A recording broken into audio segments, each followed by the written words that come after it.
tayo. At Ate Sheena, ano ang dating ko diyan? Naka-live ako dito sa Daddy. Yan, pwede niyong i-share, Ate Sheena, dito sa Daddy. Pwede natin i-share sa inyong mga timeline. Ate CJ, i-share niyo na lang sa timeline. Okay ba? Hindi ba nag-feedback, Ate Sheena? Ate Jazz, hindi ba nag-feedback?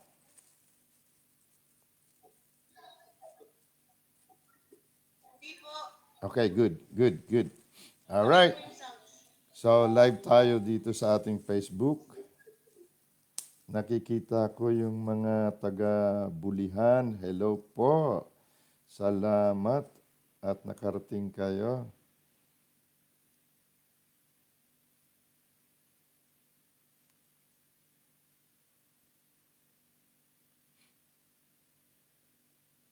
Ano na? Sino ang MC?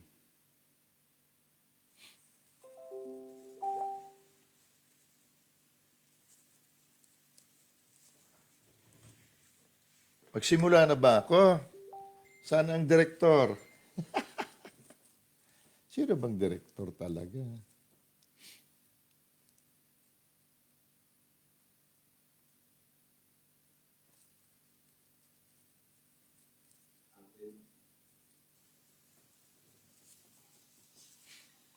Sa oras na ito ay naka-Google Meet po kami.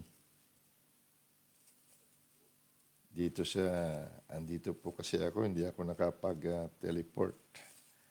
So dito muna ako sa Australia at ang ating congregation ay nasa Pilipinas. So kung malinaw naman ang aking boses, okay. Pastor Jing, sabihin mo kung anong oras ako pumasok. Sino bang direktor dyan?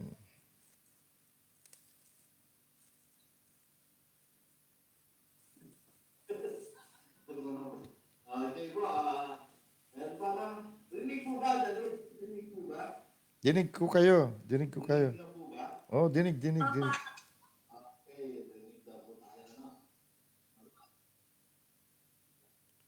Mag-opening prayer ka na, Pastor Jing, kung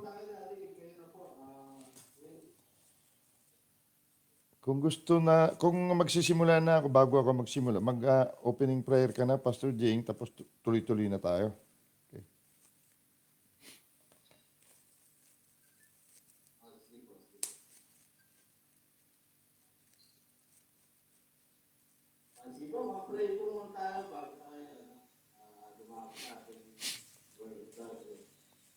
Father God, salamat po sa umagang ito na pinagkaloob niyo sa amin. Salamat sa araw-araw sa kami na nagumpay. Salamat sa second anniversary. Sa sama-sama ng mga hari at pari mo, Ama. Salamat.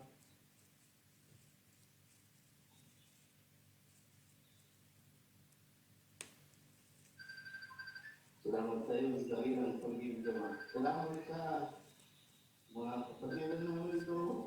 Taon ay sama. Salamat sa iyo mag-spirit sa pagtuturo. At sa iyo naman, God,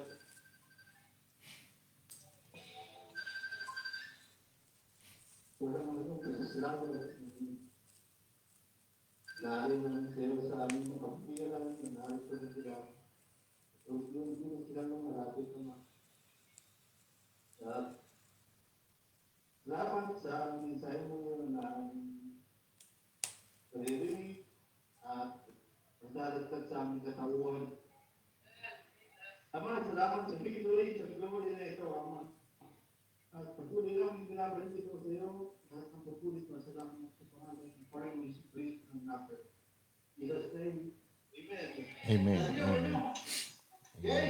Game. Salamat at sa panahon na ito, narating ng bawat isa ang panahon na wala ng distansya. Kahit saan tayo, ay pwede magkita-kita. Gusto kong batiin muna yung mga taga-Bulihan. Salamat po sa inyong pagdalo, itong mga kapatid natin. Salamat din sa mga taga-Cavite na madaling araw pa umalis na para makarating dito sa Bulacan. At salamat din sa mga organizers, sa mga talagang nagpagod, nagpuyat para maganap itong ating pagtatagpo. Ang kasiyahan natin sa araw na ito na tayong lahat ay magsama-sama at magkaroon ng fiesta sa presensya ng Panginoon at sa Kanyang salita. Inanyayahan ko o ini-encourage ko ang bawat isa sana na mayroon tayong mga babasahin na mga talata na kung maari ay atin itong pakinggan. Isa-isahin natin.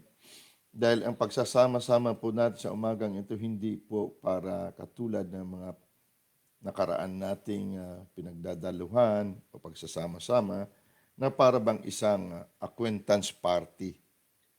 Oo, masabi nating acquaintance party, pagsama-sama ng mga hari at saserdote at nagpatutuo kayo kanina kung paano na ang ating nasasakupan, kung paano na ang sitwasyon ng ating kamalayan o ating pagiging mga hari at saserdote.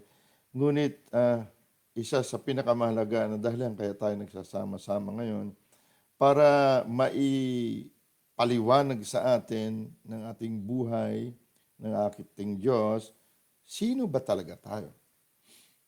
Dahil ang isa sa malakas na dahilan kaya patuloy pa rin nananakawan ang anak ng Diyos, patuloy pa rin mayroong kamatayan at pagwawasak ay dahil hindi talaga natatalos ng karamihan sa atin sino tayo. So sa oras na malaman natin kung talagang sino tayo, malaking hindi lamang kapakinabangan, kundi talagang makikita natin yung tapos na, panalo na tayo. Dahil kung napupuna natin mula nung tayo pagkabata hanggang ngayon, marahil, mayroong tayong parang kalakasan kapag nagsama-sama ng ganito o nasa church. Pero paglabas ng church, bukas uli, sunod na mga araw, parang baliwala. Parang bumalik tayo sa normal na buhay ng isang tao lamang na hindi dapat mangyari. So sa umagang ito, gusto kong na ating namnamin para lang tayo nakikinig kung sino mahilig manood ng mga teleserye. Di ba pag nanood kayo ng teleserye at nakapokus kayo, pagkatapos ng panuorin na ganun, bukas, nakita kayo ng kumari mo, kumpari mo. Ano sinabi doon? Ano nangyari? Hindi ako nakapanood eh. Pwede mo ikwento sa kanya, di ba? Nakikwento mo bawat senaryo eh. No? Parang ganyan. Ha? Pakinggan natin mabuti ha? Para maikwento natin or kabisado natin ang magiging kalalabasan ng ating pagtatagpo sa umagang ito. Tingnan natin sa 1 Corinto chapter 15, verse 45. Ha? Tingnan muna natin ang ating pinaka-foundation scripture. Maaring lumagpas tayo isang oras. Kung pwede tayong wag lumagpas, ay pwede rin. Total, nandyan na rin lang kayo. Wala na kayong magagawa. Hindi naman kayo pwede lumayas dahil nandyan na kayo. Lalo na taga-Cavite. Nako pa, hindi na makalayo. Yan. Wait, mayroon yata. Sino nandito? Okay. Now, tingnan natin. 1 Corinthians chapter 15, verse 45. Sa mga baguhan po sa greater truth, makinig po tayo mabuti at isang tabi muna natin yung ating mga narinig noon. Ho?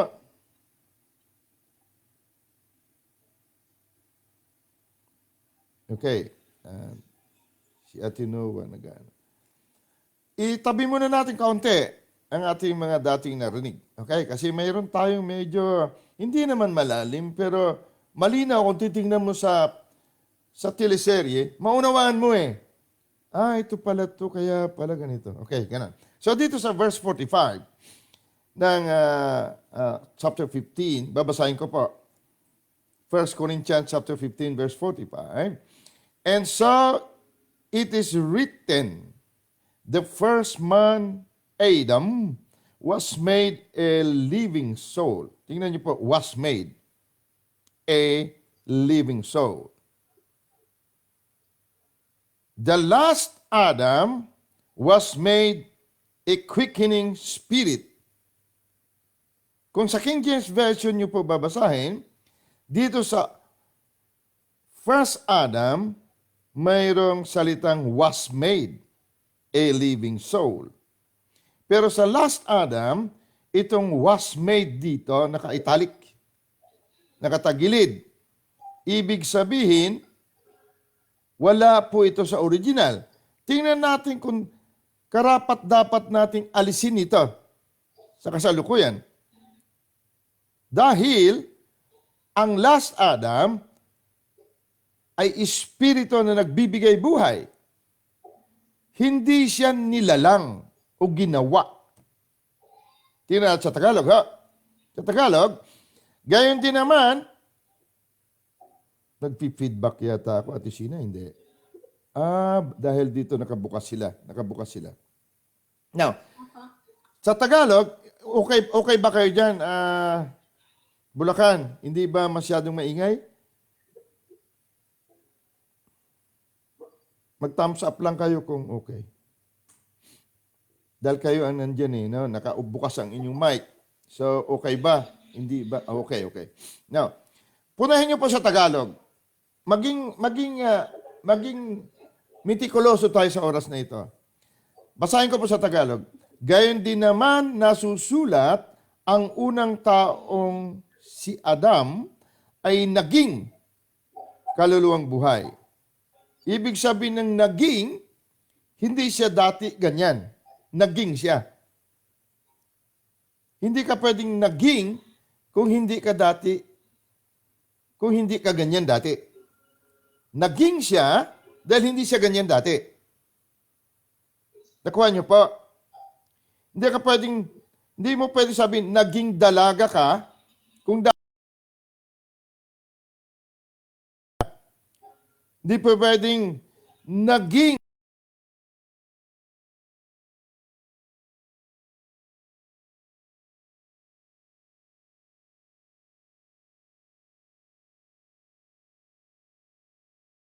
itong unang Adan. Ang huling Adam ay naging espiritong nagbibigay buhay. Dito nagkamali ang nag-translate. Dahil ang espiritu hindi pwedeng naging. Dahil ang espiritu po, espiritu na siya bago palalangin ang sanglibutan. Correct? Dahil ang espiritu, wala po siya simula, wala din siyang wakas. Hindi siya pwedeng naging espiritu. Kaya sa King James Version, kung babalikan natin, wala pong salita na naging. Ang nakalagay sa King James Version, the last Adam, a quickening spirit. Gusto ko makita natin yan. Hindi siya naging. Walang espiritu na naging. Walang Diyos na naging Diyos. Diyos na siya, kaya siya, espiritu nagbibigay buhay. Hindi siya naging Diyos. Naunawaan niyo pa? Naunawaan niyo? Taas lang kamay kung naunawaan niyo. Kung hindi, paliwanag ng Pastor Jing sa kanila. Ha? Kasi gusto ko makita natin ang tunay nating katauhan. Kapag binanggit sa Bible ang Adam, pag sinabing Adam, siya po ay simula ng lahi sa mundo. Sa mundo. Siya ay simula ng lahi sa mundong nakikita. Kaya tinawag siya Adam. So may dalawang Adam na binanggit. Unang Adam, naging kaluluwang buhay. Nabubuhay lamang siya ayon sa kanyang damdamin, sa kanyang kaisipan, sa kanyang kaluluwa. At itong kaluluwang buhay, ito yung lahi na hindi siya mabubuhay hanggat hindi siya humihinga ng hangin. At siya ay nabubuhay sa dugo lamang. Ang buhay niya nasa dugo. Kapag wala na siyang dugo o ang kanyang dugo ay nahaluan ng kamandag ng ahas, ang taong ito patay. Pag uminom siya ng lason, ang taong ito patay din. Mamamatay siya. Nag-guess ninyo? Kung natandaan ninyo sa Marcos 16, verse 17 to 18, sinabi mismo ni Jesus, kapag sumasampalataya tayo sa kanyang pangalan, uminom man tayo ng lason, sabi doon. Hindi tayo maano. Dahil itong lahi na ito, hindi nabubuhay sa dugo ng tao. Kaya sinabi sa Juan chapter 1 verse 12 to 13, ang sino mang tumanggap kay Kristo Jesus, binigyan ng karapatan maging anak ng Diyos. Dito sinambit ang maging. Ibig sabihin, mayroon ka ng karapatan na mamuhay bilang anak ng Diyos. Na hindi nabubuhay sa dugo, kundi sa Espiritu.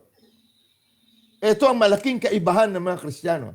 Hindi ka nabubuhay sa dugo, pero maging anak ka ng Diyos.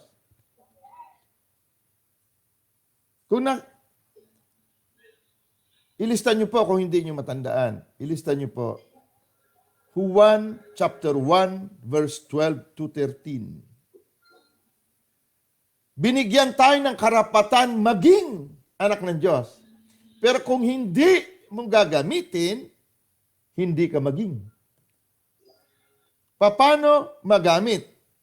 Sa makatuwid baga, silang sumasampalataya sa kanyang pangalan. Pag sinabing sumampalataya sa kanyang pangalan, silang naniniwala na si Jesucristo ang kanilang katauhan. Ulitin ko po.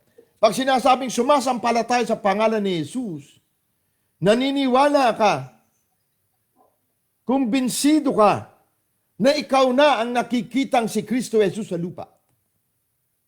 Dahil si Kristo Jesus ang ulo, ikaw ang katawan, ikaw at ako ang buto at laman niya. Ibig sabihin, ikaw ang nakikitang si Kristo Jesus sa mundong nakikita.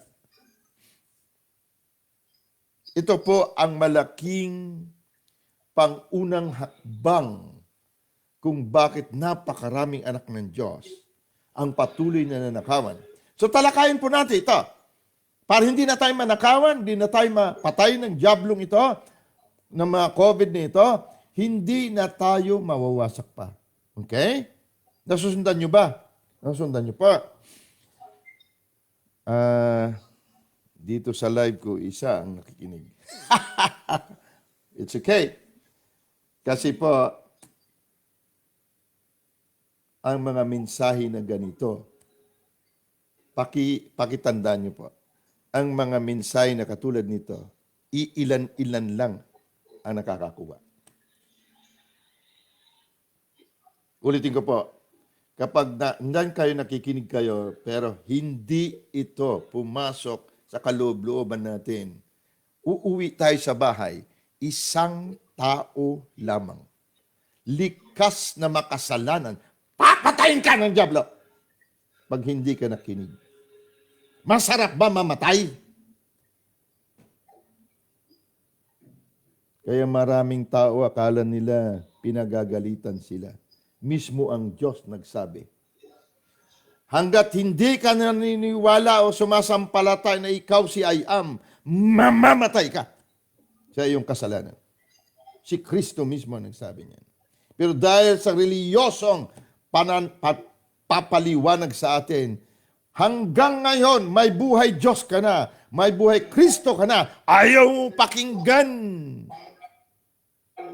ang kaalaman patungkol sa tunay mong buhay. Pakinggan po natin mabuti. Naku. Naku, lalong nag-feedback, Jing. Nag-feedback yata. Okay lang sa akin dito. Tulad yan sa inyo, okay lang. Okay ba sa inyo dyan? Okay lang. Kahit na mag-mic kayo, o whatever. Basta hindi okay, basta okay sa inyo dyan. Sa akin dito, walang problema. Sa amin dito, sa Google Meet, walang problema. Yan nakikinig sila. Now, tingnan nyo po. Pag binanggit na Adam sa Bible, siya ang simula ng lahi. Ibig sabihin may lahi siya. Ang unang Adam, nabubuhay lamang ayon sa kaluluwa niya na humihinga ng hangin at nabubuhay siya sa kanyang dugo. Pag ang dugo na yan, nahaluan ng virus ng COVID, patay ka, kapatid. Kung makasurvive, okay. Pero dahil hindi ka nabubuhay sa dugo, dahil lahi ka na ng huling Adan, walang COVID. No weapon formed against you shall prosper. Walang demonyo na pwedeng lumapit sa iyo. Tingnan natin sa Tagalog ulit. Alisin natin naging. Sabi dito, 1 Corinthians 15:45, ang huling Adam ay espiritong nagbibigay buhay. Ang huling Adam ay espiritong nagbibigay buhay. Ang huling Adam ay may lahi po. Ang kanyang lahi, Espiritu o Diyos na nagbibigay buhay. Pag ikaw at ako nagbibigay buhay, ibig sabihin, lahat ng kamatayan takot sa iyo. Ulitin ko. Pag ikaw ay Diyos o Espiritu na nagbibigay buhay, walang sino mang kamatayan o dyablo na pwedeng lumapit sa iyo dahil alam niya buhay ka. Hindi ka lamang buhay, nagbibigay ka buhay. Kaya ang patay lahat ay kaya mong buhayin. Ito ang matindi na mensahe ng katauhan ng Kristiyano. Kaya iilan-ilan lang nakakakuha nito. Kaya mahilig tayo magsabi sa mga mahal natin sa buhay, mga friends natin, ingat po kayo. Itong salitang ingat po, salita ito ng mga lahi ng unang Adan na kayang patayin ng disgrasya, ng COVID, ng kung ano-ano.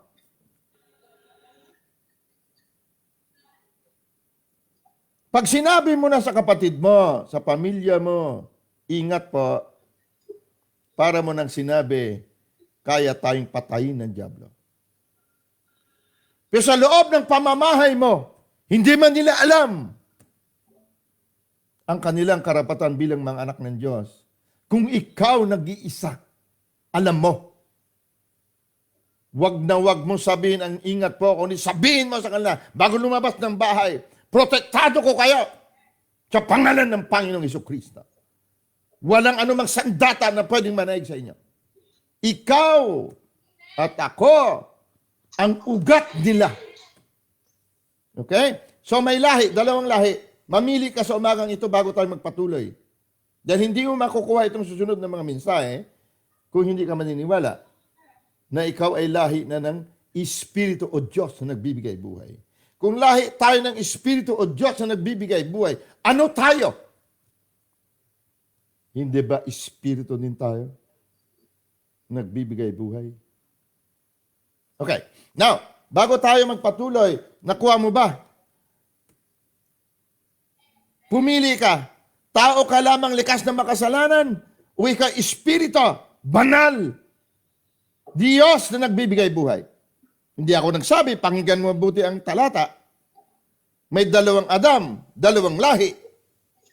Ang unang lahi, mga kaluluwang buhay lamang. Ganyan tayo noon. Ganyan tayo noon. Pero nung makiasa natin ang Panginoon, he who is joined unto the Lord is one spirit. Iisang espiritu. Kumbinsin natin sarili natin, kapatid. Dahil walang magre-renew ng ating kaisipan, muli tayo. Huwag mo iasa sa Diyos. Sa umagang ito, desisyonan mo. Tao ka lamang ba? Ulahi ka ng huling Adan na espiritu o Diyos na nagbibigay buhay. Alright? Tuloy tayo. 1 Thessalonians chapter 5. Unang Tesalonica chapter 5 para maunawan natin. Bago tayo pumunta sa ating paksa. Ibig sabihin, hindi pa tayo nagsisimula. Atin at.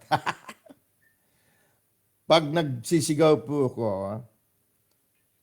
ibig sabihin, pinagdidiinan ko sa kaloob-looban ko na makinig ako. Hindi po kayo lang. Gusto ko ipagsigawan sa aking sarili kung sino ako. Unang Thessalonica chapter 5 verse 23. Verse 23. Pakinggan niyo po mabuti, mayroon po tayong babasahin. Para yung mga baguhan o mayroong mga nakikinig sa atin sa live na hindi nila alam, malaman nila. Hindi po tayo nagpipreach dito o nagpapaliwanag para po baguhin ang inyong reliyon. Maiwan kayo sa reliyon na gusto nyo. Basta alam natin kung sino tayo. Walang problema kahit anong reliyon mo. Ha? Anong denominasyon mo? Walang problema. Ito, hindi naman tayo magpapaliwanag ayon sa ating opinion. First Thessalonians chapter 5 verse 23. Pakinggan niyo po mabuti. At pakabanalin kayong lubos ng Diyos din ng kapayapaan at ang inyong espiritu at kaluluwa at katawan ay ingatang buo na walang kapintasan sa pagparito ng ating Panginoong Hesukristo. King James Version. And the very God of peace. Ang peace dito, na buo ang vowel na 6 ika-6 na letra ng Hebrew. Pero sa video po natin, paliwanag natin. Dito po, wala pong ingatan buo. Sa Tagalog, binanggit ingatang buo. Tingnan niyo po pagkasambit sa King James Version. And the very God of peace sanctify you wholly. Sanctify you wholly. Gusto ko mapagdiinan natin ang holy dito, whole. Buo. Walang kapintasan. And dito hindi sinabi, I pray God, na wala po siya. Naka-italic siya.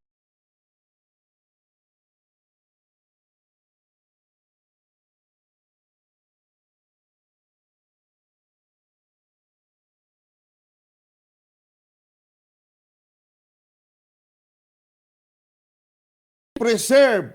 Tagalogin natin.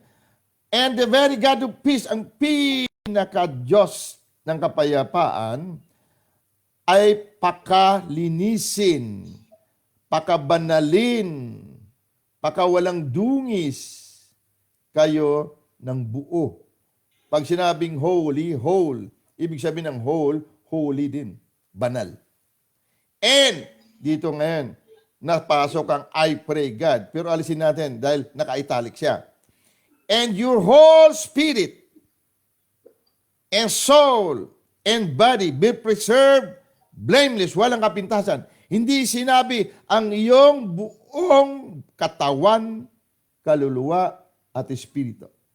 Hindi rin sinabi ang iyong buong kaluluwa, katawan at espiritu. Hindi rin sinabing ang iyong buong kaluluwa, espiritu at katawan. Tingnan niyo po ang pagkahanay. And your whole spirit and soul and body. Yan po ang gusto ko makita natin. Be preserved blameless unto the coming of our Lord Jesus Christ. Ang salitang coming, tingnan mo dyan, Ate Sina, may meaning siya. Dyan, kahit sa Google, ang salitang coming ay presence. Presensya. Larawan. Nakikitang hindi nakikita. Na larawan ng ating Panginoong Yesus. Pero, pansinin po natin, nanguna muna ang Espiritu. Pag ang hanay ng Kristiyano, katawan ang namumuno, sa gitna ang kaluluwa palagi at ang espiritu sa huli, hindi po siya blameless. Hindi siya banal, hindi siya holy. Ulitin ko po. Basahin natin mabuti.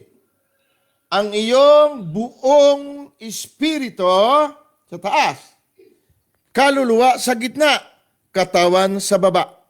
Yan ang banal. Yan ang blameless. At pag ganyan ang hanay ng tao, ang coming o presensya ng Panginoong Hesukristo ay nakita na hayag. Nakuha niyo pa? Nakuha niyo? Taas naman ng kamay, mga Pilipino, pakiusap.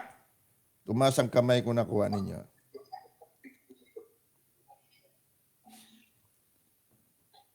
Kasi mahalaga po itong spirit. Gusto ko malaman ninyo. Okay? Nakikinig ba kayo? Dito sa ilan tayo dyan? May 30 tayo.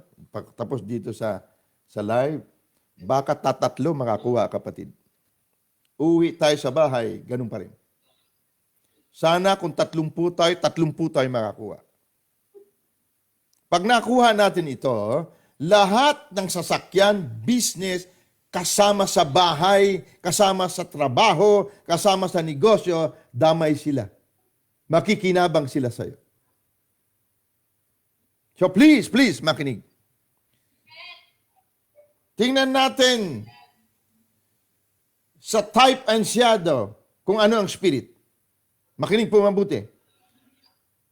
Punta tayo sa Exodus. Chapter 3. Exodus. Doon po ang Exodus, kalawang aklat ng Biblia sa Old Testament, chapter 3. Exodus chapter 3, simulan natin sa verse 7. Basahin ko po sa King James Version, ha? Tapos Tagalogin na lang natin. Makinig po mabuti, pakiusap. Alam mo, pag nagpipreach at nasa anointing ka, malalaman nyo ba lang araw pag nagpipreach tayo, nasa anointing tayo, mayroong somewhere dito sa loob mo na parang mapait, na parang nalumbay. Ibig sabihin, may ilan sa kaharap ko na hindi nakikinig. Nalulumbay ang banal na espiritu, ang buhay Kristo. Dahil panahon na sana ng deliverance. Panahon na sana ng kalayaan, pero hindi nakikinig. Dahil itong prinsipe ng espiritu ng hangin, nagtatrabaho po ngayon. Hinahadlangan niya na marinig mo ang hangin na tama.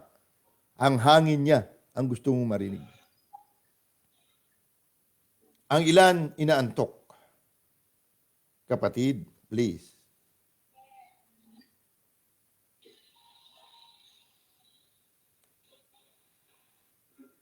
Exodus chapter 3, verse 7. And the Lord said, I have surely seen the affliction of my people, which are in Egypt, and have heard the cry by reason of their taskmasters, for I know their sorrows. Tagalog. At sinabi ng Panginoon, aking niyang nakita ang kadalamhatian ng aking bayan na nasa Ehipto.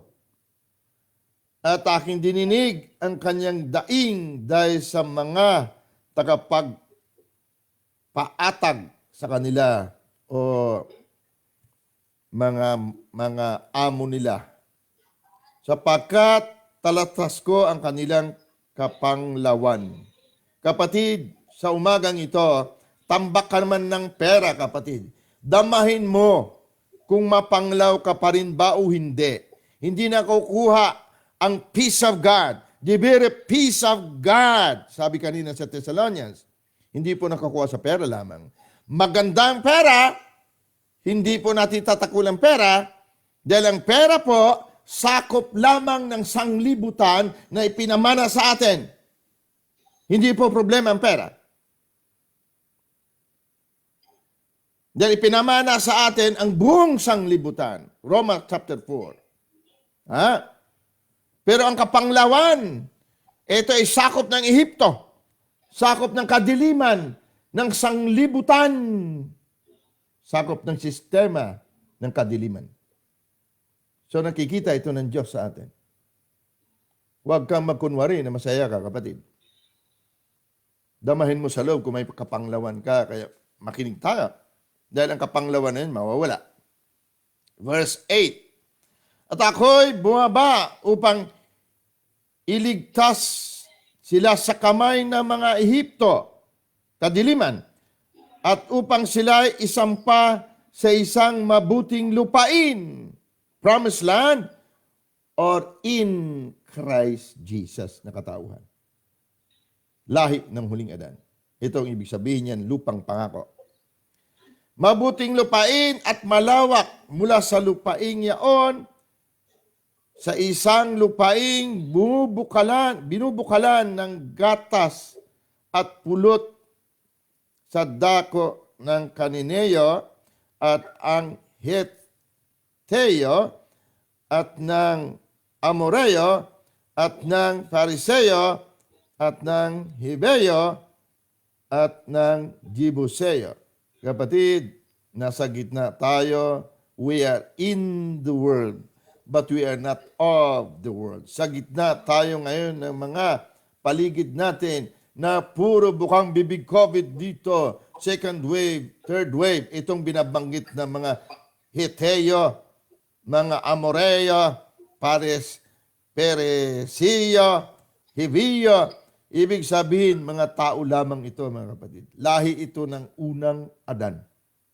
Marahil, kung hindi mo tatanggapin ito, isa ka dito, kapatid. Isa ka dito, kaya wala kang kalayaan. Verse 9. At ngayon, narito ang aking mga anak. Ang daing ng mga anak ni Israel ay umabot sa akin. Saka aking nakita ang pigatian na pinipighati sa kanila ng mga Ehipsyo. Dumarating ang karamihan sa ating kapatid, ang karamihan sa atin, nasa church ngayon, dahil may pighati tayo. Kapag wala na tayo pakiramdam na pighati, hindi na tayo makita sa church. Pag ang akala natin pinagpala na tayo, wala na tayong problema, walang kabigatan. Kahit na anong text ni Pastor, cheese, brother, may gawain tayo. Oo, Pastor, sana nga, kailan maulan, Pastor, madulas Nako, Pastor, gustong-gusto ko sana, hindi ko lang ugali. Yan. Kaya tayo na sa church dahil sa pigati, pasalamat ka. Nasa church ka at narinig mo ito. Okay? Now, kung wala ka ng pigati, praise the Lord. Okay? Verse 11 na tayo. At sinabi ni Moises sa Diyos, sino ako upang pumaraon kay Paraon at upang ilabas sa Ehipsyo ang mga anak ni Israel? Sa verse 10, sabi kasi ng Diyos sa kanya, halika! At ikaw ay aking susuguin kay Paraon. Si Paraon po, hari ng kadiliman o ng Ehipsyo. Upang iyong ilabas sa Ehipsyo ang aking bayan ng mga anak ni Israel. Bayan ka ba ng Diyos, kapatid? Pag bayan ka ng Diyos, hindi ba nakatira siya sa kanyang bayan? Kaya niya sinabing bayan niya ang mga anak ni Israel. Kung bayan niya ang anak ni Israel, hindi ba ang bayan na yan ay nakasang-ayon sa kanya dahil tirahan bayan niya, ikaw. Ngunit nagreklamo si Moises. At sinabi ni Moises sa Diyos, sino ako upang pumaroon kay Paraon at upang ilabas sa Ehipsyo ang mga anak ni Israel? Sinagot siya ng Diyos. At kanyang sinabi, tunay na ako'y sasa iyo. Ito po ang prinsipyo ng Kristyanismo. Tunay na ako'y sasa iyo. Pag sinabing ako'y sasa iyo, Sinabi bang magkalapit tayo? Magkahawak kamay tayo? Magkasama tayo? Pag sinabi, ako'y sa iyo, ang ibig ba niya sabihin, sama-sama tayo? Tropa tayo? O ang ibig niya sabihin, ikaw ngayon ay ako. Dahil sumaiyo ako. Correct. Ito ang pattern ng mga in Christ. Anong sabi niya? At kanyang sinabi, tunay na ako'y sa iyo, at ito'y magiging tanda sa iyo. Ni ikaw ay aking sinugo. Pagka iyong nailabas na sa Ehipto ang bayan at maglingkod kayo sa Diyos sa bundok na ito. Kapatid, tingnan mo mabuti ang pagkasabi ng Diyos. Ang lahat ng inutusan, sinugo ng Diyos, ay mayroong layunin. Kaya sabi niya, ako'y sa iyo. Ang layunin nito, kapatid, magpalaya. Ang una mong papalayain, ang una nating palalayain ay ang ating sarili. Natulog, kailang gumising. At ang lahat na nasa paligid natin, lalaya. Etong mensahe natin sa umagang ito ay sa mga responsable lamang. Mga taong may layunin, may misyon. Hindi ito para sa mga tao lamang na papasok sa church, kakanta-kanta, magpatutuo, uwi sa bahay, ganun pa rin siya. May layunin, may misyon, kapatid, ang pagsasaiyo ng Diyos. Mabigat ang layunin, pero magaan kung matanggap natin ito. Sinabi kay Moses, palayain mo ang aking bayan. Bayan ko, diyan ako nakatira. Palayain mo, kaya ako isa sa iyo. Wag nating wish ko lang na sana mapalaya ko. Dahil tao ka lamang. No. Ang mensahe na ito sa mga gustong makita ang Diyos sa kanilang buhay. Okay? Tuloy natin. At sa kanyang sinabi, tunay na ako'y sa iyo, at ito'y magiging tanda sa iyo. Tanda. Ang mga tanda na ito ay susunod sa mga sumasampalataya sa aking pangalan, magpapalaya sila ng demonyo. Tatandaan niyo sa Marcos 16? Ipatong nila ang kanilang mga kamay sa may sakit at sila'y gagaling. Uminom man sila ng lason, turukan man sila ng kung anong sinasabi na panturok para wala ka ng COVID. Hindi ka maano. Kahit may chip man yan, may lason man yan. No weapon formed against you shall prosper. Lahat ng physical na gagamitin laban sa iyo na pwedeng patayin ang nabubuhay ayon sa dugo, hindi tatalab sa iyo. Dahil hindi ka na nabubuhay ayon sa dugo, kapatid. Ito ang tanda na ito. Sabi niya, sa iyo ako at ako'y magiging tanda. Ito'y maging tanda sa iyo ni ikaw ay aking sinugo. Walang sinusugo ang Diyos na hindi niya sinugo ang sarili niya sa taong yan. Kaya sabi ni Jesus, sino man tumanggap sa inyo ay tumanggap sa akin at tumanggap sa nagsugo sa akin. Yan ang prinsipyo. Pag sinugo ka ng Diyos, kapatid, pag sinugo ka ng Diyos para palayain ng sino man, tandaan mo, ang Diyos ang nagsugo sa sarili niya sa pamamagitan mo.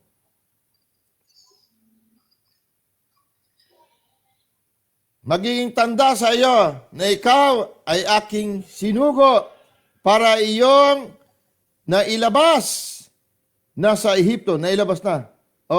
Sinugo. Pagka iyong nailabas na sa Ehipto, ang bayan ay maglilingkod kayo sa Diyos sa bundok na ito. Anong bundok?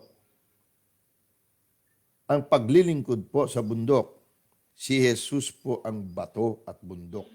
Zion, Zion. Obadiah chapter 1, verse 21. Aakyat sa bundok ng Zion ang mga tagapagligtas. Ikaw at ako ito, kapatid. Ang mga tagapagligtas ay sangkap, buto at laman ng iisang tagapagligtas na buhay nila, si Kristo Jesus. Ito ang sinasabi niya. Magsilbi, maglingkod. Kailangan ng buhay Kristo ang masunod para masabing naglingkod tayo sa bundok ng Sion.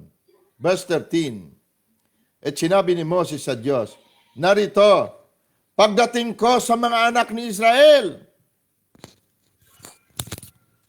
Pagdating daw niya sa mga anak ni Israel, pagkaharap na niya, sabi ni Moses, tinanong niya ang Diyos, narito, pagdating ko sa mga anak ni Israel, ay sasabihin ko sa kanila, sinugo ako sa inyo ng Diyos ng inyong mga magulang. At sasabihin nila sa akin, ano ang kanyang pangalan? Anong sasabihin ko sa kanila? Sabi ni Moses, malinaw na tanong. Very legal na tanong. Pag dumating ako doon sa bayan mong Israel, anong sasabihin ko sa kanila kung sinong Diyos ang nagsugo sa akin? Kasi si Moses po, lumaki po ito sa palasyo ng Ehipto. Baby pa lang si Moses, nasa Ehipto na siya. O nasa palasyo na siya.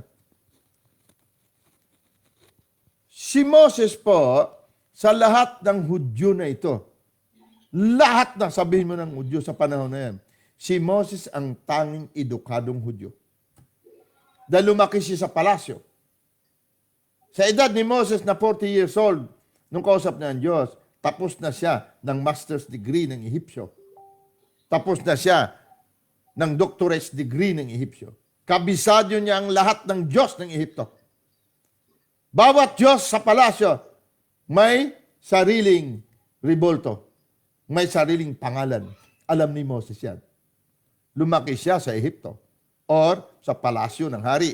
Si Moses sana ang susunod na hari ng Ehipto. Pero hindi alam ng hari na siya pala ay Hudyo. Naalaman lang nung pinatay niya yung isang sundalo ng Ehipto na pinagbubugbog ang kanyang kababayan. Kaya siya lumayas.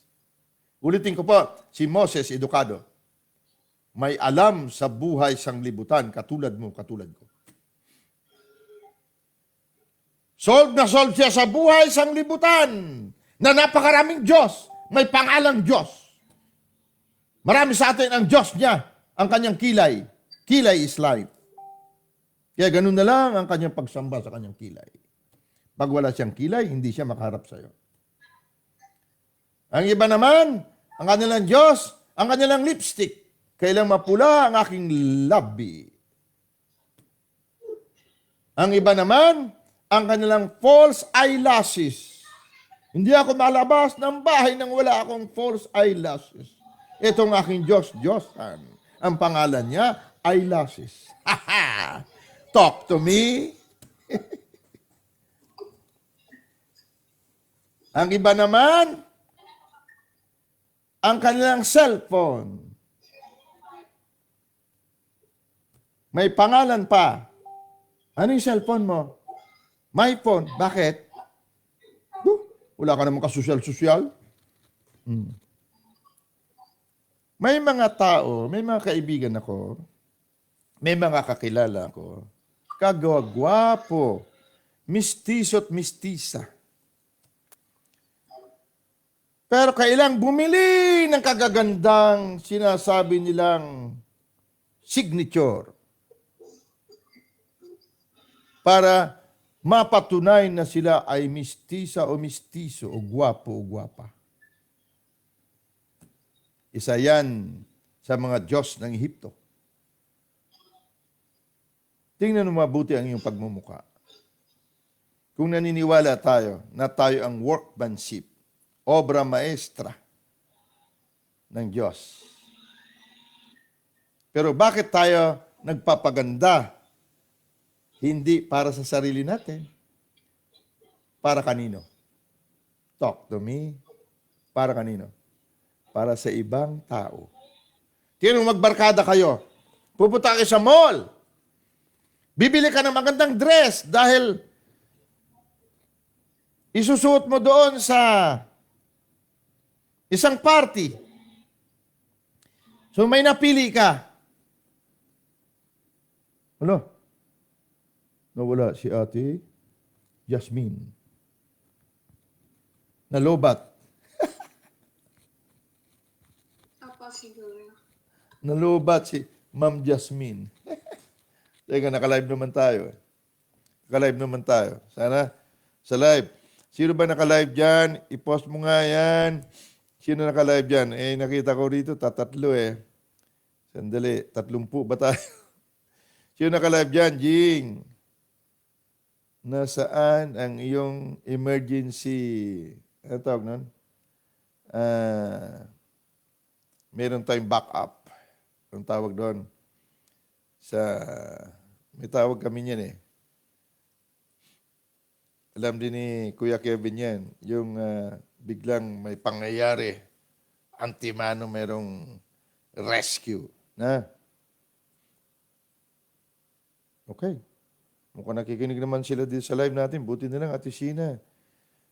Nakailang minuto na ba tayo? Okay, tuloy natin. Nalubat sigurong,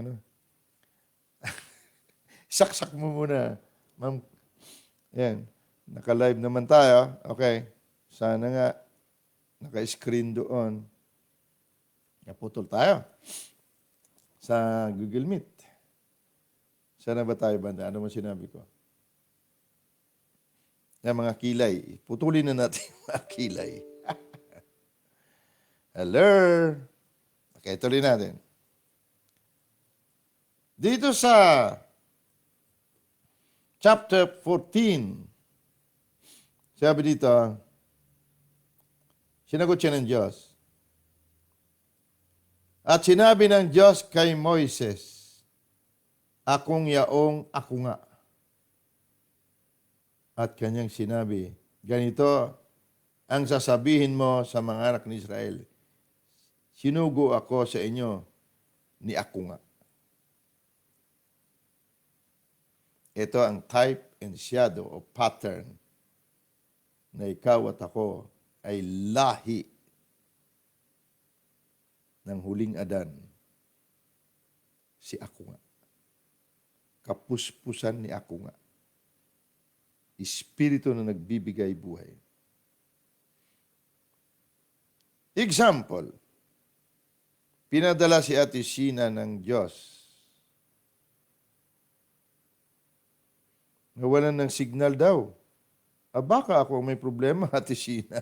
Sabi ni Pastor Dindo na walang daw ng signal. Nag-uusap kami dito sa Google Meet eh. Mayroon naman naka-live oh. Kuya Dindo, ano ba? Namatay daw. Hindi, tuloy naman ako ah. Namatay ba? Naka-live ako eh oh. Tuloy eh.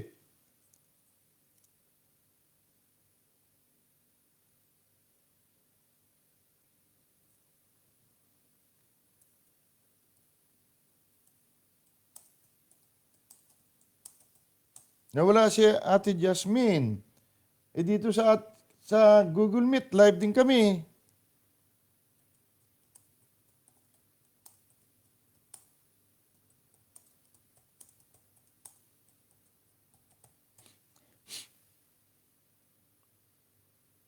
Ayun, nagtatype ako, pumapasok. Naka-live ako dito sa Daddy.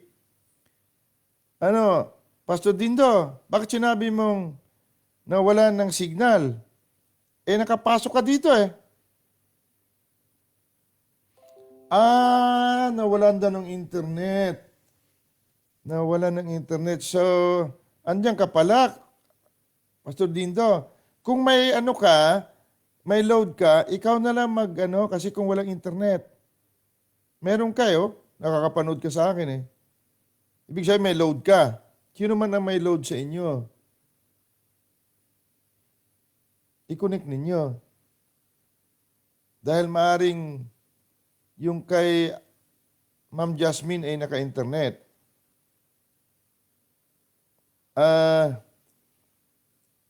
Sana may magbigay sa inyo. Sabihin, tanong mo kay Pastora, i-load ka, mga 100. Palagay ko na, bago maubos ang 100 piso, tapos na tayo.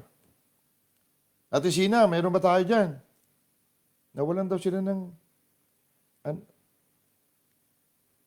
Narinig mo ba ako, Pastor Dindo? Napapanood mo ba ako? Naka-live tayo.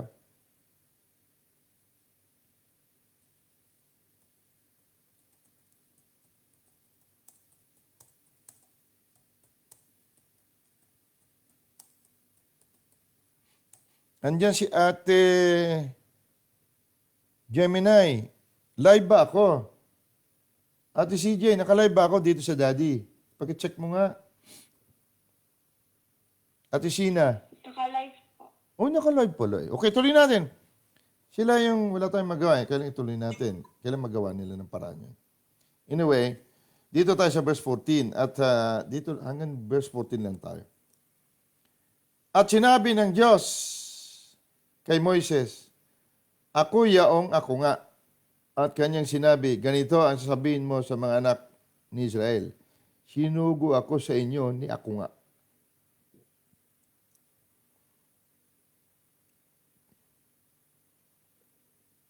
Di na sumagot si Pastor Dindo.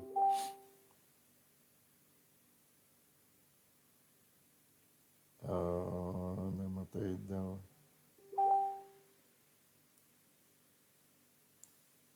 Naka-live daw ako eh.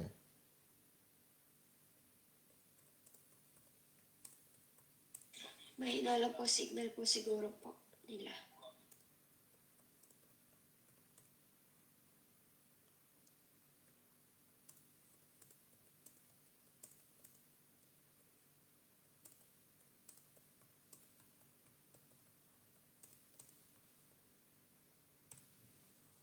I-connect nyo na lang sa TV.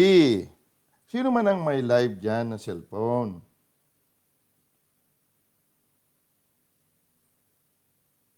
Kung may load naman kayo eh. Sa live na lang kayo makinig, tama. Sa FB live na lang kayo makinig. Okay, Pastor Dindo, okay. Alright. Dinig nila. Ilagay mo sa ano. Okay, alright, okay. Lagyan mo ng mic yung cellphone ni Pastor Dindo. Kung maaari sana, mai-connect mo sa TV para makita nila ako. Okay, dinig daw ninyo, alright. Nawala sa Google Meet si... Ito pa yung dalawang dalaga natin. Anyway, tuloy tayo. Okay. Sa live na lang. Alright. Basahin ko po sa King James Version. Uli, ha? Basahin ko sa King James Version. Dito ako humarap sa kabilang...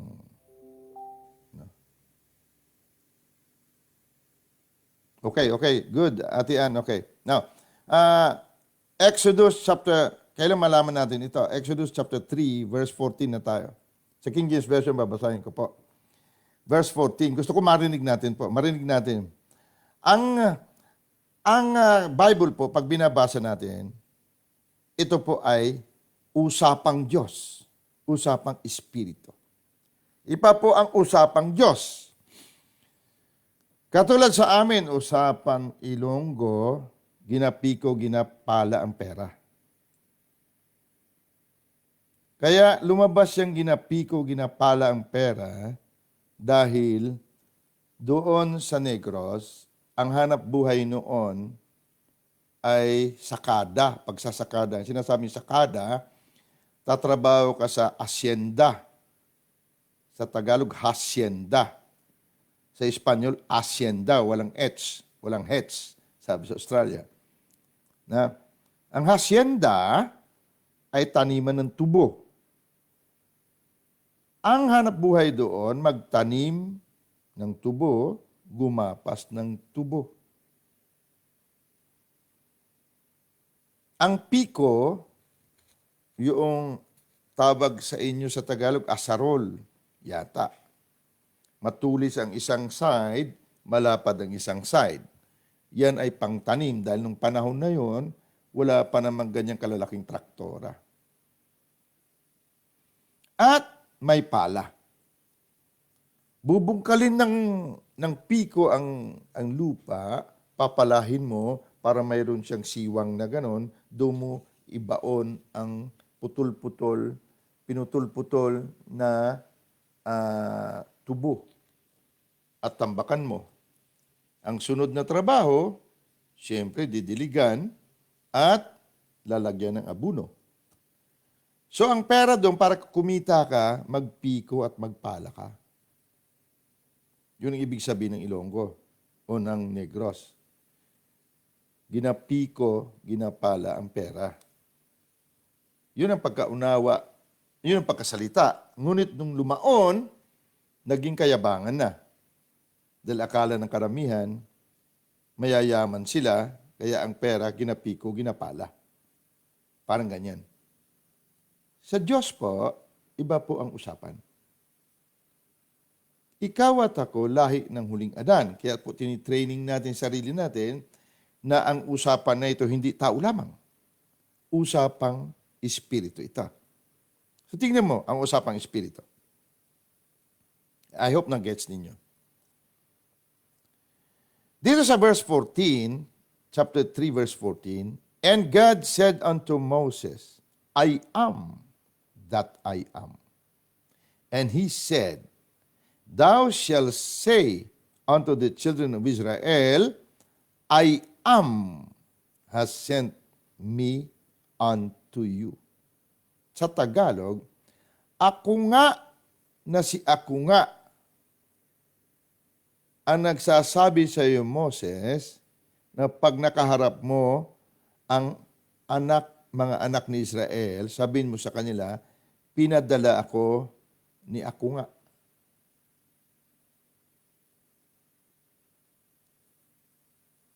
Pag sinabi na pinadala ka ni ako nga, sino ang nagpadala sa iyo?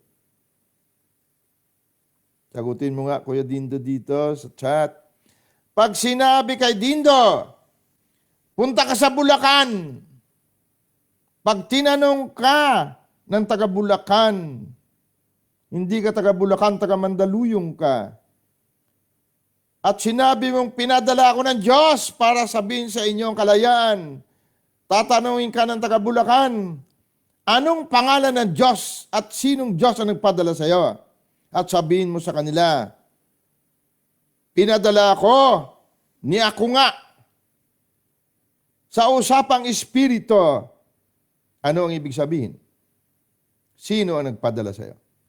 Yun ang tanong. Sino? Hindi ba't ikaw ang nagpadala sa sarili mo? Dahil sinabi mong, pinadala ako ni ako nga. Si ako nga ang nagpadala sa iyo. I am sent me. Ito ang pattern ng buhay I am. Siya ang kapuspusan ng buhay Kristo na nasa iyo. Siya ay espiritu. Kaya sabi sa Thessalonica, para maging banal or whole ka or whole, walang kapintasan. I-preserve mo.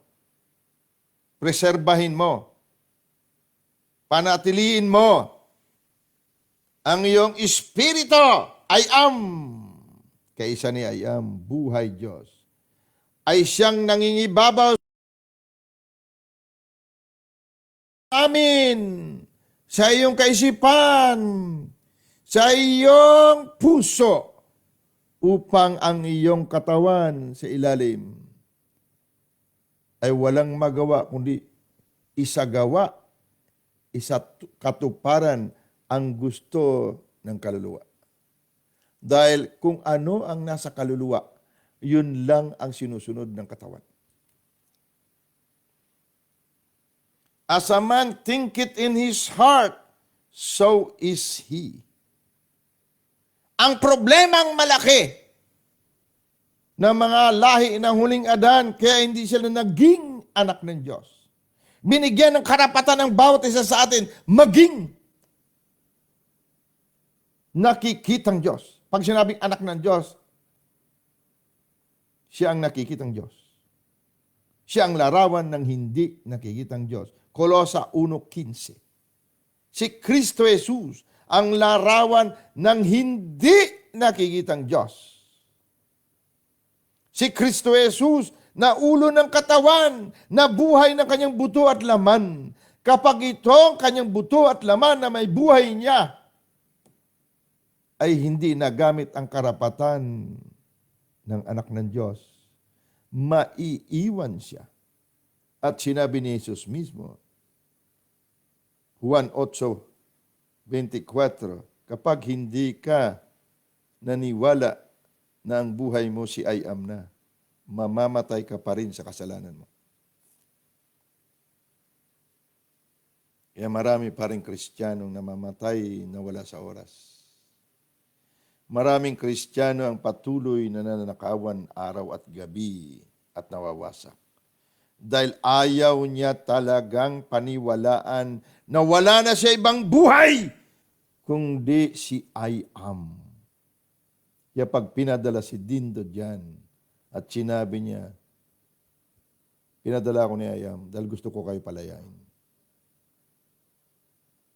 Walang I am na magpapadala ng sarili niya, kapatid, sa iyo para suguin ka nang wala kang layunin para palayain ang kanyang bayan.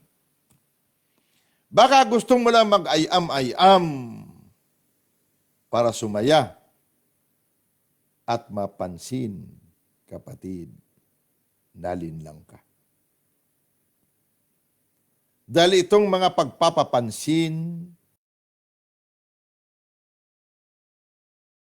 ragdagan na lamang ito. Automatic yan, kapatid. Ahabulin ka ng good and perfect gift from above. Coming down. Automatic yan. Pero kapag sinasabi nating, buhay ay am ako, buhay Diyos ako, pero gusto mo lang makilala ka, masabi na mas higit ang alam mo sa kanila, kapatid, nagkakamali tayo. Walang ganyang espiritu ng Diyos. Walang ganyan. Never mo mapuna.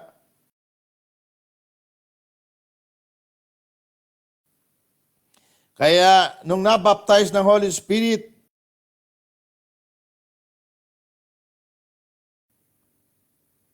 wala pa silang I am consciousness bago sila mabaptize. Nung mabaptize sila, Acts chapter 2, mababasa mo, bumaba ang banal na Espiritu sa anyo ng kalapati. Dahil mayroong mga kalapati, si Kuya Ninyo, mahilig mag-alaga ng kalapati, i-research mo sa Google. May mga lahi ng kalapati, kapatid, na walang apdo. Tanging ibon na walang apdo ay ang kalapati. Ibig sabihin ng apdo, pighati, kulang sa pansin, hindi makapagpatawad, puno ng kabigatan, apdo, kapaitan. Kaya kung ikaw at ako ay sinugo ng Diyos at sinabi, si ako nga ang sumugo sa iyo, ikaw mismo, dahil wala ka na ibang buhay kundi si ako nga, medyo tumabi ka muna sa isang gilid at kalamayin mo ang iyong puso. Sabi sa Proverbs 4:23, bantayan maigi ang puso, dahil dyan dumadaloy ang lahat ng uri ng buhay. Kalamayin mo ang puso kung may pinatawad ka na ba o mayroon ka pang hindi napatawad. may pigati, may kapaitan pa bang puso natin? Hanggat may kapaitan, kapatid, ang Espiritu hindi namumuno.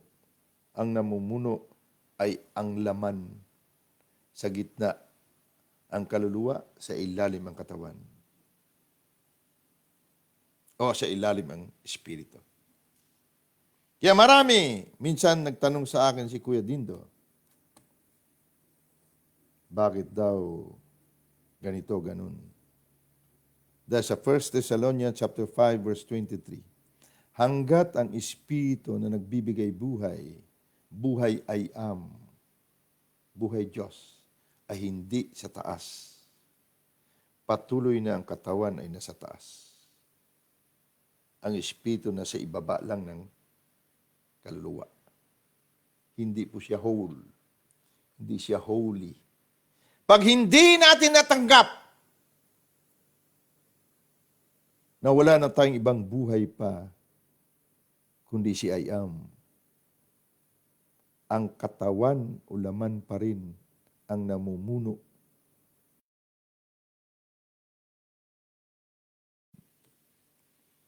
Kapirasong sakit, hindi natin patong lang daw natin ang ating kamay sa may sakit. Magsisigaling sila. Sinungaling si Jesus kung hindi totoo yan. Pero sabi ni Jesus, ang sino mang sumampalataya sa aking pangalan ay susundan, hahabulin ng tanda na ito. Punta tayo sa Acts chapter 17. At dito tayo magtapos. Anong oras na ba, Tishina? Wow, 12 o'clock. Sorry, guys. Kakainan na rin lang naman kayo. Kayo namang mga taga-Cavite, palagay ko, mga 2 o'clock, pwede na kayong bumiyahe, pauwi. Pero huwag kayong maghakot naman ng maraming hopya naman. Pakiusap naman. Dahil hindi ako makakatikim. Wait a minute. Punta tayo sa, ano sinabi ko? Acts chapter 17. Acts chapter 17, palagay ko sinungaling itong Acts 17 kung dito totoo sa mga Kristiyano. Verse 28, Bisaya. Sorry guys. Huwag ma-open. Dahil kung Bisaya ka, ginapi ko, ginapala, perdon. Okay. Tagalog. Acts chapter 8. Tingnan natin. Andiyan na kayo. Yung mga inaantok, gisingin mo ha. Tapikin mong balikat. Hoy, gumising ka. Huwag kang tutulog-tulog. Sabi ng Diyos, bumangon ka mula sa mga patay at liwanagan ka ni Kristo. Acts chapter 17 verse 28. Tagalogin natin. Sapagkat sa Kanya tayo nangabubuhay kay Kristo Jesus, sa Diyos. Si Kristo Jesus, kapuspusan ni I am. Ni ako nga. Wala ka na raw ibang buhay kundi siya ako nga. At nagsisikilos, sa Kanya tayo kumikilos. Tingnan mo kung may katawan ka. Kumikilos ka ba? Tingnan mo. Kumikilos ka ba? Ang kumikilos niyan, siya ako nga. Ito, basahin mo. Para matagalog natin ng Tagalog. Sapagkat siya ang ating buhay. Siya ang ating katawan.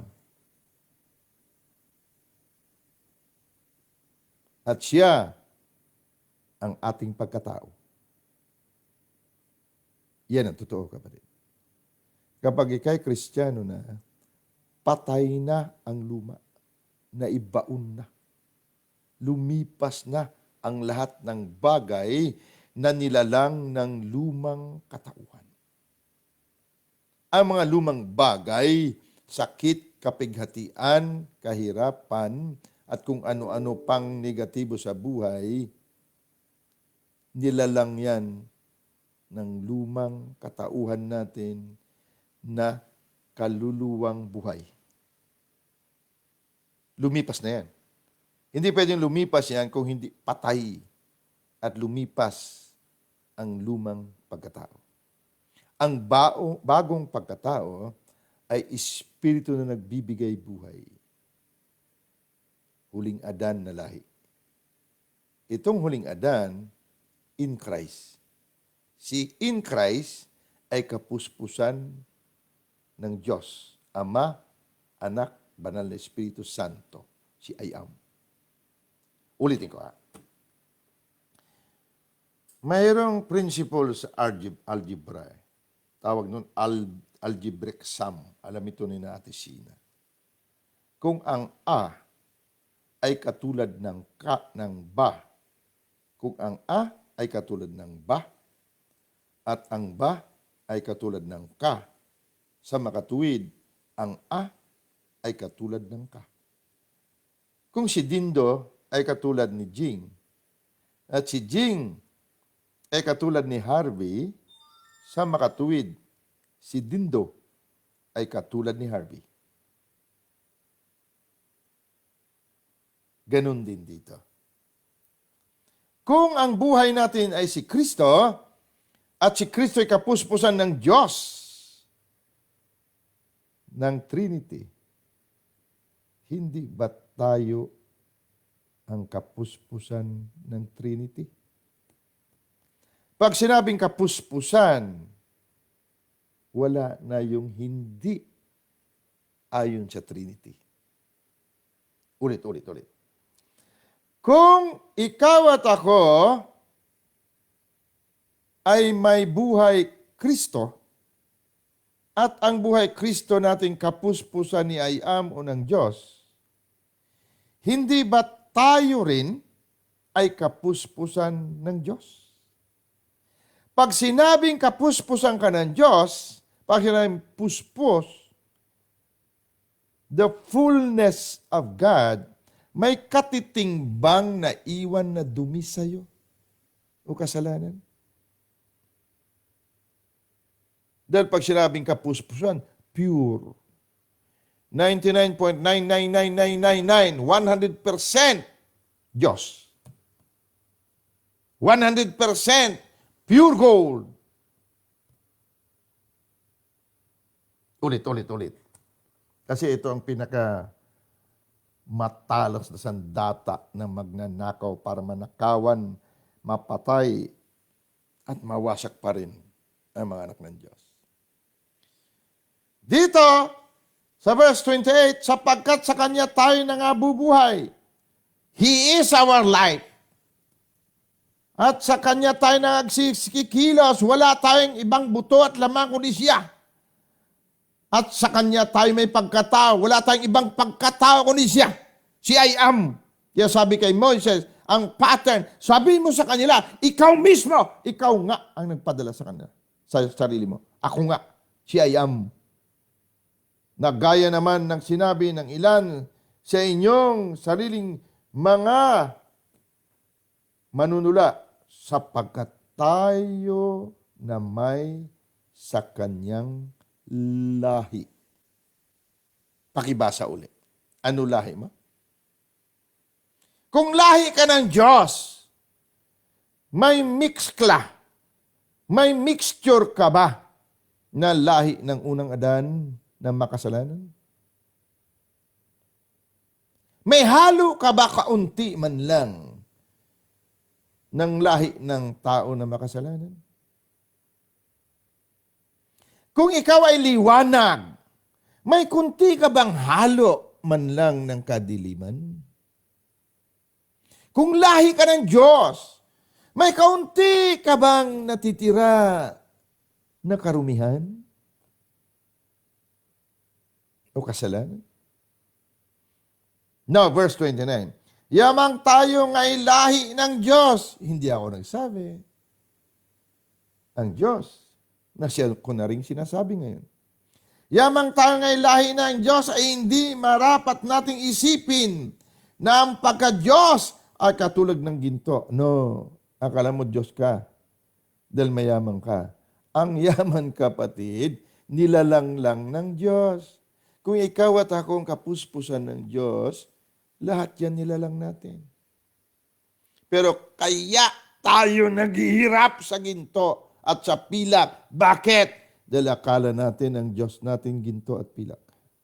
Akala natin mas higit ang katauhan ng ginto at pilak ng sanglibutan na ito ng lumang sarili. Akala natin yun pa rin ang Diyos. Ano man ang paniniwala mo sa sarili mo, kapatid, yan ang Diyos. Ulitin ko. Kung anong pagkakilala natin sa ating sarili, yan ang Diyos. Ang pagkakilala mo ba sa sarili mo, tao ka lamang? Yan po ang Diyos. Ang Diyos na yan, pinapatay po ng Diyos ng sanglibutan. Ang pagkakilala mo ba sa sarili mo, hindi mo kaya mag-preach, yan ang Diyos mo. Ang hindi kaya mag-preach ng mabuting balita, wala siyang kapangyarihan ng Diyos. Pero Diyos pa rin yan. Yan ang Diyos na sakop ng Diyos ng sanglibutan. Hindi ka ba hahayo, kapatid? Bahala ka. Huwag ka humayo. Huwag ka mamahagi. Dahil hindi ko kinahiya ang mabuting balita ni Kristo Jesus dahil ito ang kapangyarihan ng Diyos para sa kaligtasan, kalayaan. Una, ng mga Hudyo, matitigas ang ulo. At ng mga Grego, mayayabang. Hanggat hindi ka humahayo, kapatid, yung katigasan ng ulo at kayabangan na nagbubunga sa kulang sa pansin, hindi makalaya, kapatid, ang lumang sarili or ang bagong sarili. Palayain mo yung bagong sarili natin. Humayo ka, huwag kang mahiya.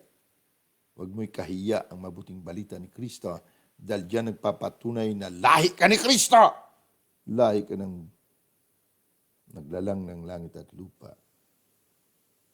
Kaya sabi niya, pagka-Diyos natin ay huwag mo'y halintulad sa yaman sa sanglibutan. Dahil ang yaman sa sanglibutan ay nilalang natin. Baka hindi mo pa alam.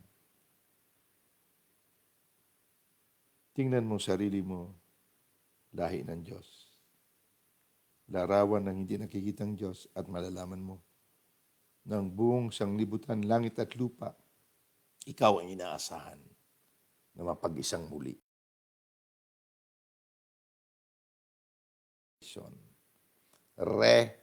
Ibalik.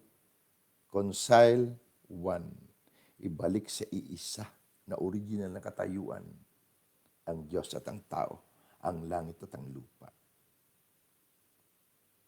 Kapatid, maiksi mang panahon, pero kumakuha natin, walang sino mang Diyos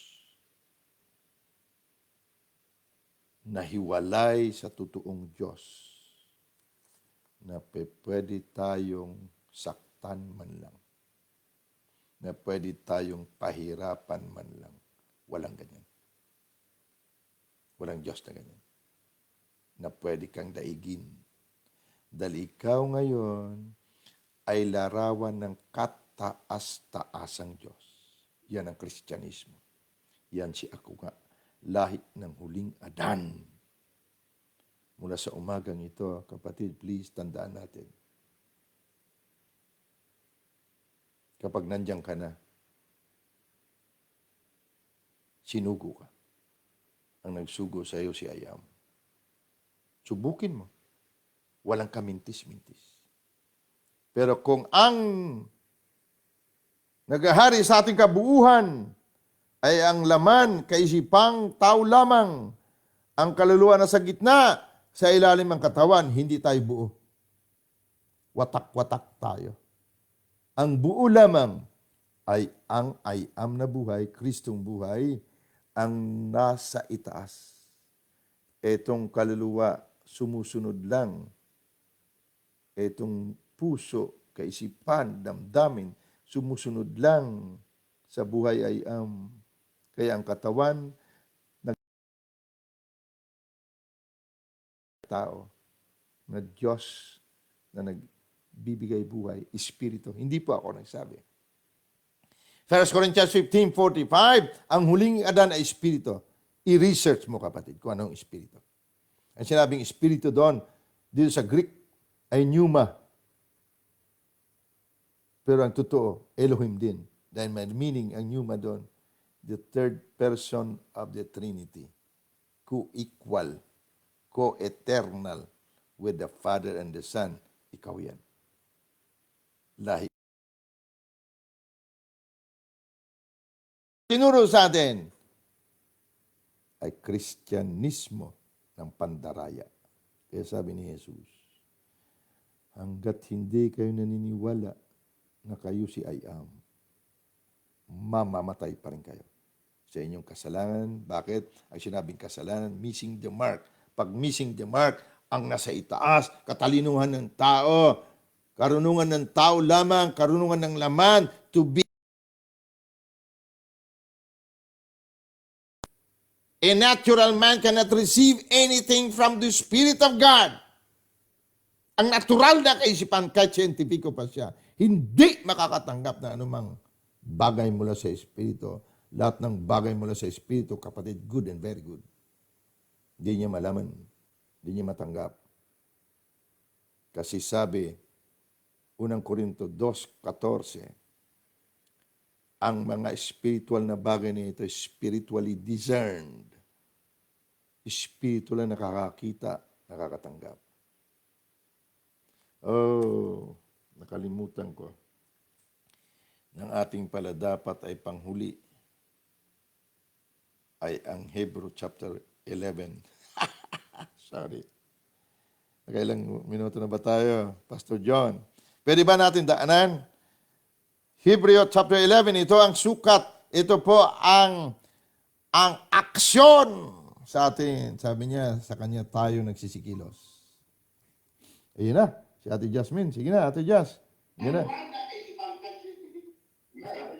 Ayun na. Sige. Alright.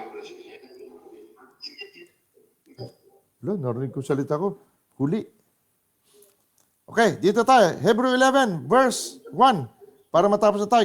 Nagugutom na kayo. Damandam akong gutom nyo eh.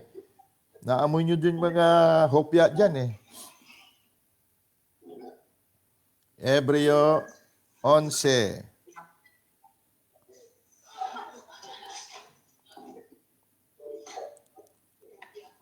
Hebreo 11. Yan na, nakikita ko na sila. Sorry, guys. Wala nang tao. Nag-uwian na sa kabila. Ano ba? Ano ba talaga, kuya? Wala naman si Ate Jasmine. Sa Hebreo chapter 11 verse 1, tapos kumain na po tayo. Sorry ha. Gusto ko lang liwanagin natin. Mabuti dahil maraming nakikinig sa greater truth hanggang ngayon, hindi pa rin natin naisabuhay.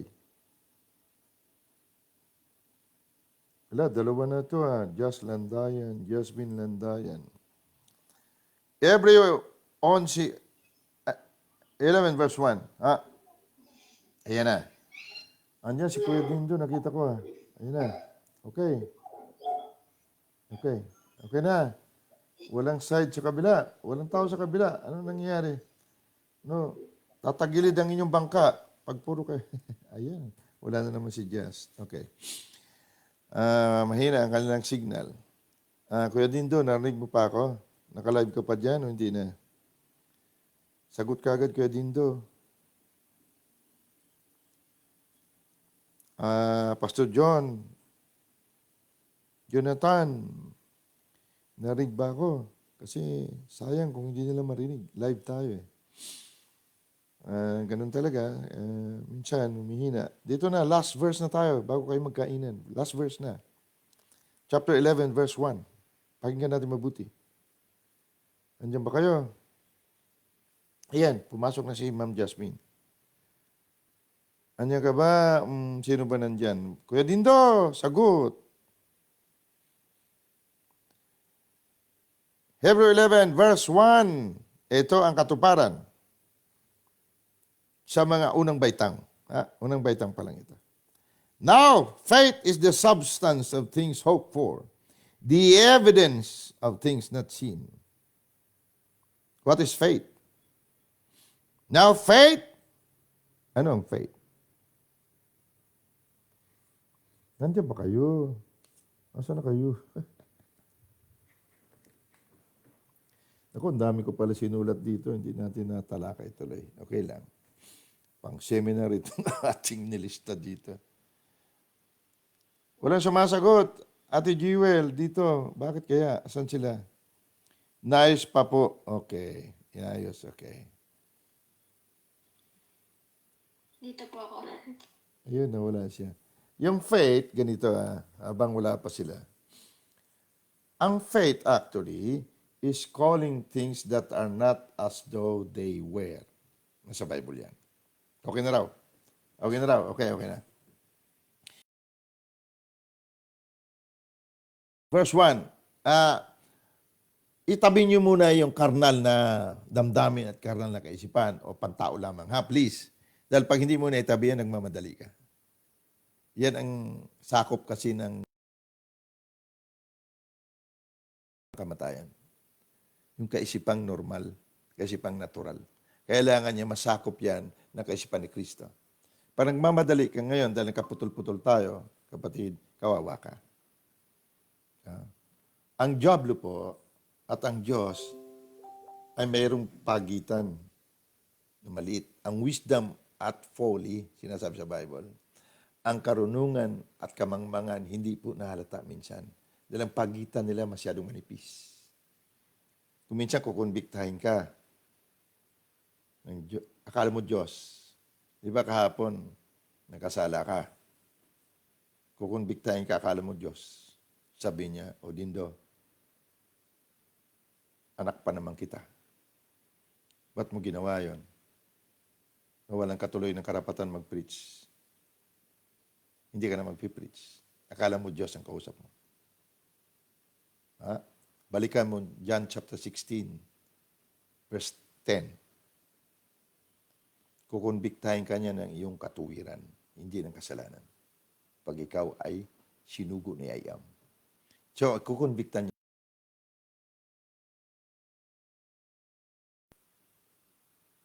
It never happened. Lahat ng iyong kasalanan, pagsasalansang, hindi ko na alalahanin pa. Hindi na nga hulugan na patuloy kayo magkasala. Pero sa oras na sinugo ka, sabi ni Moses, sino ako kung mabasa mo yun? May reklamo pa si Moses eh. Akong tao na hindi makapagsalita, utal ako. Ba't mo ako susuguin? Sabi ni Moses, reklamo yun. Biro sinabi ng Diyos na, tuloy, lakad. Uy, ba't ako lalakad naman, no? Pipilay-pilay ako. Eh di, parang sinabi ng Diyos na, sinungaling naman Diyos ito. Susuguin ka ba ng Diyos kung di mo kaya? Kaya sabi niya,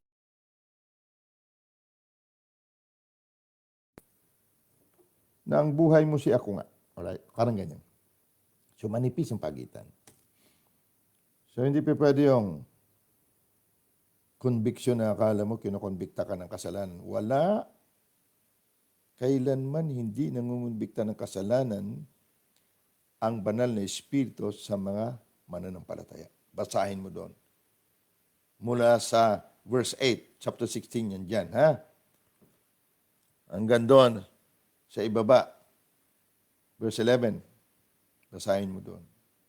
Ang kinukonbikta ng banal na espiritu ng kanilang kasalanan ay ang mga tagasang Adan. Alright? Ang kinukonbikta niya siya lagi ang iyong katuwiran, ang iyong karapatan, ang iyong pagiging anak. Alright? Now, tuloy tayo. Verse 11. O chapter 11, verse 1. Dito na tayo magtatapos. Now, faith. What is faith? Sa Tagalog, paano pagkasabi? Sabi dito, daanan natin ang Tagalog, dahil kahit nasabihin natin, mali-mali ang pagkasali naman ng mga nagsalin, ay ito ang ating talagang mahal na lingwahe. Chapter 11, verse 1, sabi dito, ngayon, Ang pananampalataya ay siyang kapanatagan sa mga bagay na hinihintay. Ang katunayan ng mga bagay na hindi nakikita. Okay? Yan sabi sa Tagalog. Dito sa King James Version, now faith. Ang sinasabi, pistis sa King James. Sa Greek. Itong faith actually, ito yung katauhan ni I am. Ulitin ko po. Ito ang pagkatao ni I am kapag ikaw ay Kristiyano. Ito ang kanyang kalikasan. Ito ang kanyang kaisipan. Ito ang kanyang kamalayan. Consciousness. Ang faith ay ang substance of things hoped for. Ang substance po, sinulat ko rito, ang substance ay wealth, ability, power. Sa isang meaning sa Hebrew na sinasabing own, O-W-N. Pero mayroon siyang isang salita, ilista mo, golem. Golem. Faith din. Substance. Golem. Ang golem po, sa mga babae, makinig, paliwanag sa mga lalaki, ha? Ang golem ay embryo. Ano ang embryo? Sister Lenny, andyan, Sister Lenny, hello. Si Sister Lenny po, nasa bansang malayo. Hindi ko babanggitin. Sister Lenny, kapatid natin.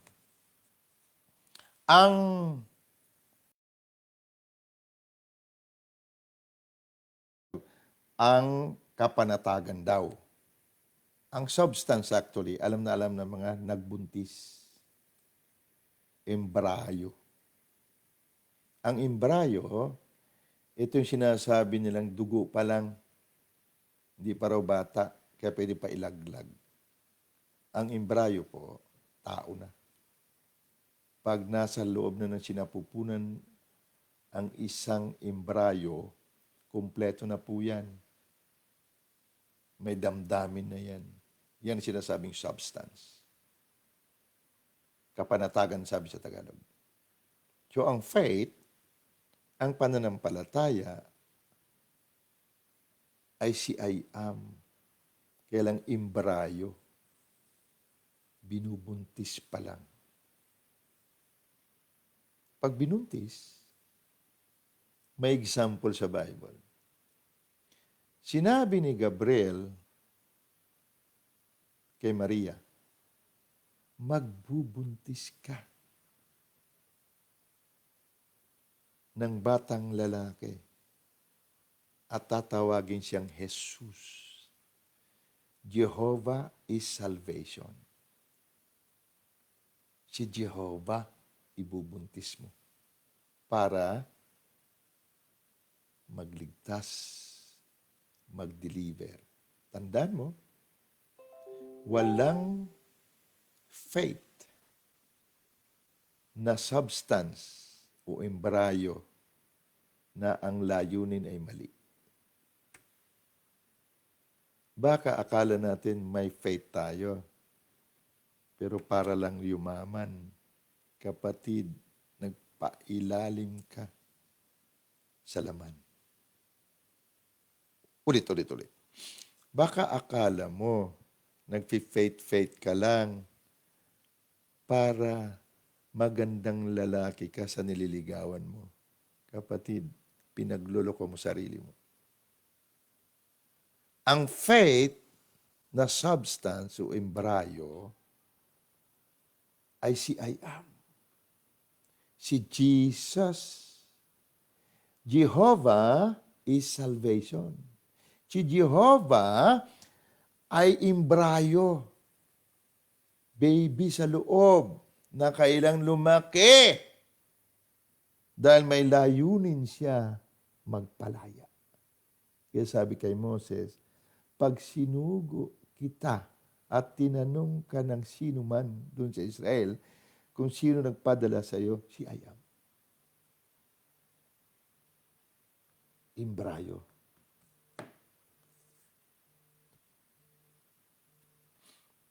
Imbrayo. Substance. Ang mga babae lamang ang alam niyan. Ano ang babae? Sila ang puso ng lalaki, ng tao.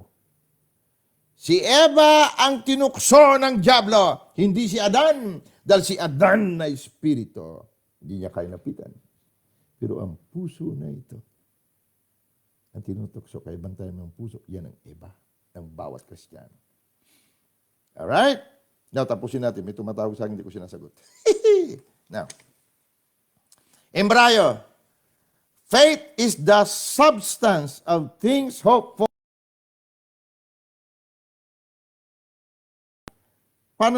Ang pananampalataya daw,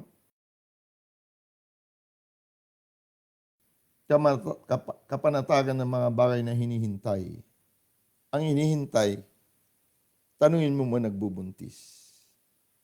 Hinihintay lang ipanganak. Inaalagaan nila.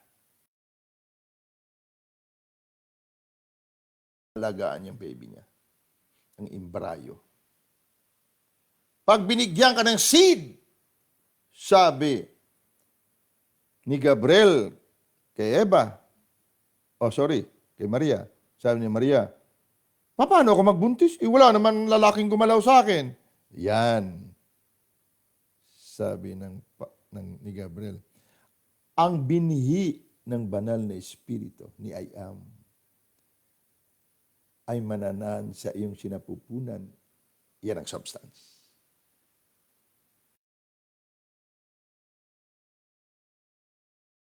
Ang sinabi ni Gabriel, doon siya nagbuntis. Pag hindi mo tinanggap, kapatid, ang buhay mo ay in Him we live, in Him we move and have our being because we are His offspring. Tandaan mo, hindi ka mabubuntis ng substance. Nang hinihintay mo. Ang ibig sabihin, ano bang hinihintay mo? Ano bang hope mo? Magandang negosyo? Ang magandang negosyo na yan, kapatid, ibuntis mo sa loob. Dahil yan galing sa Efeso 1:3 na pinagpala ka na. Anong binubuntis mo? Anong inaasahan mo? Anong hinihintay mo? Kagalingan? Kailangan galing yan sa binhi ng Diyos. Unang Pedro 2:24, pinagaling ka na. Yung pinagaling na yan, kitang-kita mo sa loob kung sino ka. Pinagaling ka na, nagbabasketball ka na. Hindi yung nagpakalasing ka uli sa MP. May layunin ka, kapatid. Kaya mo hinihintay ang bagay na yan. Dahil kayo may ipanganak mo. Pag naipanganak at ikaw na ang nakikitang ganyan, kailangan ikaw muna sa loob. Si ako nga na ikaw makita mong kagalingan. Dahil pag naipanganak mo yan, magpapagaling ka sa pangalan ni Jesus. Sa oras na hindi mo sinunod yan, sasakmaling ka uli ng ibang Diyos. Kaya maraming pinagaling ng kanser. Namatay din sila sa kanser. Dahil akala nilang kagalingan kay kabutihan ng Diyos. O kay buti-buti ng Diyos. Pinagaling ka. Pero may layunin.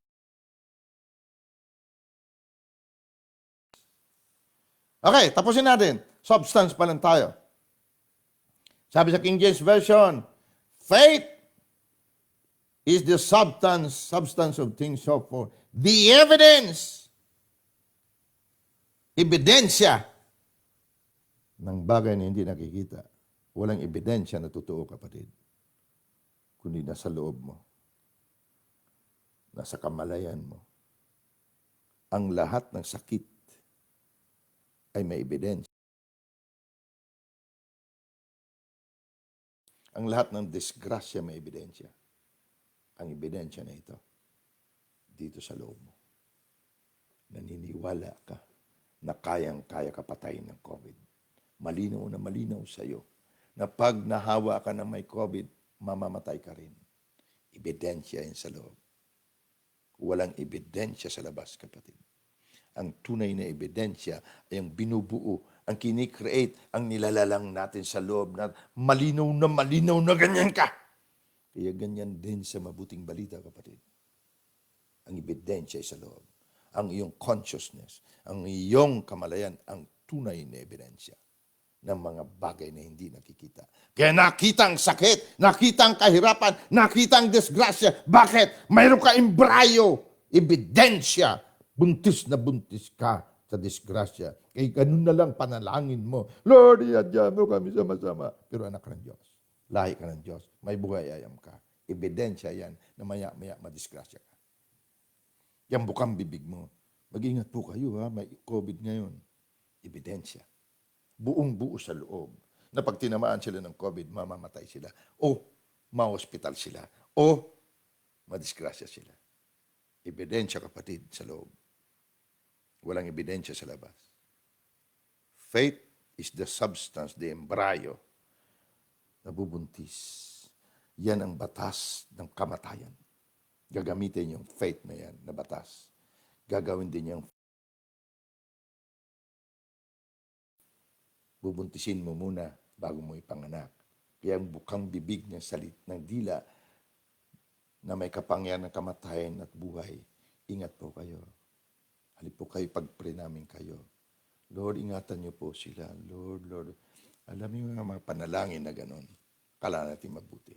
Ang panalangin na may imbrayo ng faith na totoo. In the mighty name of Jesus, angels of God, I dispatch you to watch these children, to watch over these guys. Go forth in Jesus' mighty name. Yan ang faith. Kitang-kita mo na ikaw si I am. Yes niyo pa. Bago po imbrayo muna. Maging sanggol muna sa loob. Fetus. At kapag ang fetus lumago, nagmukhang tao. Sinabi ng doktor, balik ka dito. Naku, stage 4 ka na. Buntis ka na. Ebidensya na yan ng mga bagay na hindi nakikita. Ganyan ang araw at gabi na buhay ng tao lamang. Ngayon, buhay ay am, iba naman. Ang faith ay imbrayong si I am. Lalaki ng lalaki ang isa maging ebidensya. Ang ebidensya, ano uli? Ito. Ang kamalayan. Paniniwala na buong buo na pinagaling ka na. Wala kang bahid ng dungis ng sakit. At kitang-kita mo si I am. May layunin para magpalaya. Hindi yung pagagalingin ka para gumandang lalaki ka uli. Hindi. May layunin ka. Si I am ang sumugo sa iyo dahil ikaw ay lahi ng huling Adan. Espiritu, Diyos na nagbibigay buhay. Yan ang layunin mo sa mundong ito. Pag humiwalay ka diyang kapatid, ibang faith ang papasok sa iyo. Hallelujah. Father Almighty, thank you sa iyong revelation. Itaas niyo inyong mga kamay kung makita niyo ako. Sabihin niyo, ako si I am. Ako at si I am iisa. Ang buhay ko ay I am. Ang buhay ko ay Kristo. Mayroon ako sa loob ko, si I am, na imbrayo, na kailangan maging ebidensya, maging lalaking bata na ipanganganak ko na Savior! Jesus, Jehovah is salvation. Siya ang ebidensya sa loob ko, buhay ko.